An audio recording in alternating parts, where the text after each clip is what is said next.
Barbarët i kishin mbaruar gjithë gaditjet gjatë ditës dhe natës. E kaluan shumë të qetë, me të vërtet. Në mbrëmje, me të hyrë dielli, u shpall me anë të thellallit sulmi i vendosur kundër qytetit dhe u porositën qartë të gjithë kapedanët e caktuar dhe radhët e ushtrisë. Që të nesërmen para orës së 2 të ditës të ndodheshin të gatitur përpalla tendës së Tiranit, pasi t'ia kishin bërë më parë shërbimin vetes. Prandaj, ushtarët, pasi kujdesen për trupin e vet dhe për të gjithë gaditjet e tjera, mbushuan me të shpejt nga të 4 anët, duke u bindur urdhërit dhe para kohës së caktuar nga prijesi fluturuan në drejtim të tendës së tij. Atëherë u thirrën atje gjithë ata më bujarët. Dhe pasi formuan si zakonisht një rreth kurore, po dëgjonin fjalën e Muratit, të zjarrt më tepër nga ç'ia lejonte fuqia dhe mendja e fyshkur prej pleqërisë. Mehmeti, gjithashtu djalosh i gatshëm për fjalë për punë, nuk e mbylli gojën, por me të mbaruar jati, u ngrit si ndonjë i tërbuar dhe tha: "Përveç urrëties së veçantë kundër epriotëve, shfryu edhe kundër gjithë krishterimit me një mënyrë të atill që dukej se për ne kish lindur një nga armiqet më të egër, si Anibali, dikur për romakët. Edhe kapedanët e tjerë, secili veç e veç, u folën gjithashtu ushtarëve sa u mërzitën. Ishte duke kaluar ora e 5 të ditës, por pasi morën fund gjithçka dhe pasi hëngri me qetësi mbreti, doli nga kampi.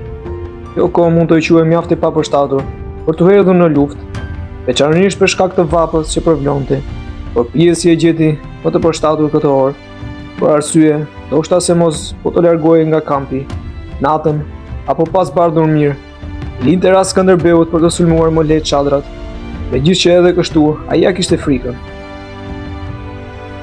Me të dhënë si shtam shenja, dolën me një vrap të gjithë, ndërsa borriet buçisnin më të madhe, e burrat bërtisnin dhe po marshonin në drejtim të mureve.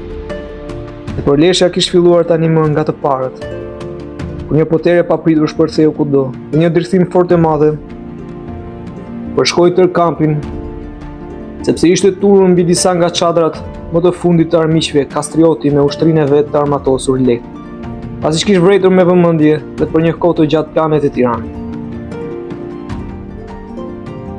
Rojet që kishin vendosur atje e pritën me mjaft guxim sulmin e tanëve, por kur e pan pasumbjes së shumë që pësuan, se smateshin dot me ato forca, u shpërndan sa andej këndej, dhe për pak do të kishin lënë nga frika gjithë mbrojtjen dhe çadrat.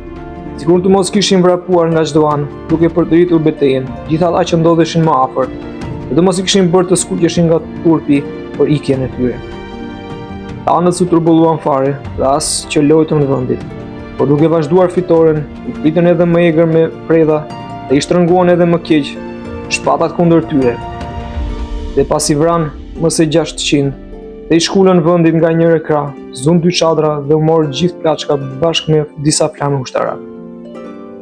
Ndërsa shokët që kishin mbetur në kamp vraponin, e bënin shmos për ta shuar atë zjarr. Sultanit i vajtën si zakonisht lajmet njëri pas tjetrit, në kohën që po shtjellonte ushtrinë rreth mureve. Jaku megjithse ishte kujdesur shumë përpara dhe mund të kishte besim megjithse ishte forcat e atyre që kishte lënë në kamp, prapse prapi ndroi mendim dhe dërgoi kundërtanëve bashkë me 4000 luftëtar Qeremetin, njëri nga kapedanët e vet, por me ankth në zemër, sepse thoshte se s'kishte gjë që mund t'i kundërshtonte asaj egërsie të tërbuar. I ndesur që më parë nga urrëtia kundër tij, u nis gjithashtu edhe Mehmeti, bashkë me rojet e zakonshme të trupit të vet, gjithse jati e riste me të madhe për të kthyer. Por Skënderbeu, i cili s'mund të barazojë me numrin e kundërshtarëve që po vinin, kishte marrë masat me kohë, si për vete, si për të vetët, duke kthyer flamurët, po thuaj, me njëherë vetëm përmes armiqve, më të dëndur, dhe kur mezi po i çante rrugët e mbyllura nga çdo anë, gati sa su shtyp prej tyre. Sidomos, sepse edhe Kalin edhe atë vet e kishin lënë fuqitë. Prandaj me zor të madh, doli matan dhe i shpëtoi tërë një mizerie që po turrej mbi të. Turqit e ndogjën ndërsa po ikte, derisa patën shpresë për ta kapur. Kështu, ushtria nga njëra anë, kapetani nga ana tjetër, u zhdukën nga sytë e armiqve që po i ndiqnin pa pësuar gjë. Si rrjedhim, ushtarët u thirrën në kamp, ndërsa Mehmeti u kthye bashkë me të vetët pranë tetit, i pikëlluar fort, sepse ishte fuqiur keq për armikut, me dëmin e madh që pësoi kampi. Megjithatë, ai u zotua botërisht se do të rrinte me muaj të tërë, ditë e natë, roje pa fjetur, derisa më në fund ta kapte atë bish me pusit që do t'i ngrinte.